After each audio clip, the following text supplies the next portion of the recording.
વિજાપુર ખાતે રજત જયંતિ મહોત્સવ 2025 મુખ્યમંત્રી ભૂપેન્દ્રભાઈ પટેલ રહ્યા ખાસ ઉપસ્થિત। વિજાપુરમાં the Sardar Patel cooperative credit સોસાયટીનો રજત જયંતિ મહોત્સવ કડવા પાટીદાર વાડી ખાતે વિશાળ કાર્યક્રમમાં યોજાઈ ગયો। રાજ્યના મુખ્યમંત્રી ભૂપેન્દ્રભાઈ પટેલ અતિથિ તરીકે હાજર રહ્યા। વિજાપુર અને પરા વિસ્તારના મોટી સંખ્યામાં લોકો આ કાર્યક્રમમાં જોડાયા। સેવામાં 25 વર્ષ પૂર્ણ થવાના અવસર પર ઉજવણીનો ભવ્ય માહોલ। કાર્યક્રમમાં મુખ્યમંત્રી ભૂપેન્દ્રભાઈ પટેલ, આરોગ્ય મંત્રી ઋષિકેશ પટેલ, સંસદ સભ્ય હરિભાઈ પટેલ, મયંકભાઈ નાયક, સીજે ચાવડા, પૂર્વ ધારાસભ્ય રમણભાઈ પટેલ સહિતના આગેવાનો હાજર રહ્યા હતા। વિનંતી ત્યાં આપણા મિત્રો બે અને સુરક્ષાના અધિકારીઓ ત્યાં પહોંચી અને જાણ કરશે। અને અવાજ કંજુસાઈ શેના માટે કરો છો? એવું એ કે આપણે બહુ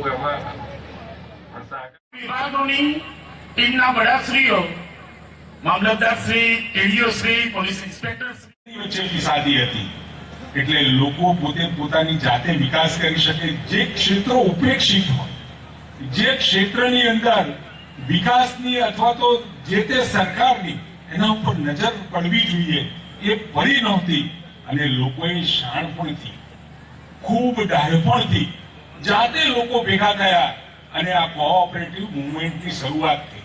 આપણા ત્યાં પણ 1904માં કર્ણાટકાથી જે શરૂઆત થઈ, આજે આખા દેશની અંદર એક મુહિમ, એક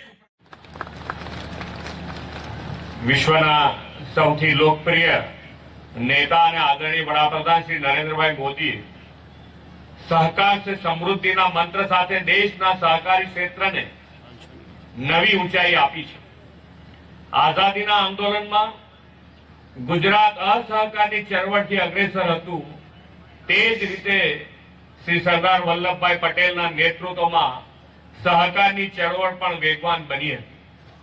વડાપ્રધાનશ્રીની પ્રેરણાથી આપણે સરદાર સાહેબની 150મી જન્મ જયંતિ આ વર્ષે ઉજવી રહ્યા છીએ અને કોઓપરેટિવ બિલ બેટર વર્લ્ડની થીમ સાથે 2025નું આ વર્ષ પણ આંતરરાષ્ટ્રીય સહકારી વર્ષ તરીકે પણ ઉજવાઈ રહ્યું છે। સરદાર સાહેબના નામ સાથે જોડાયેલી the Sardar Patel cooperative credit સોસાયટીના 25 વર્ષની ઉજવણી પણ એક જ વર્ષે એટલે કે આ જ વર્ષે થઈ રહી છે।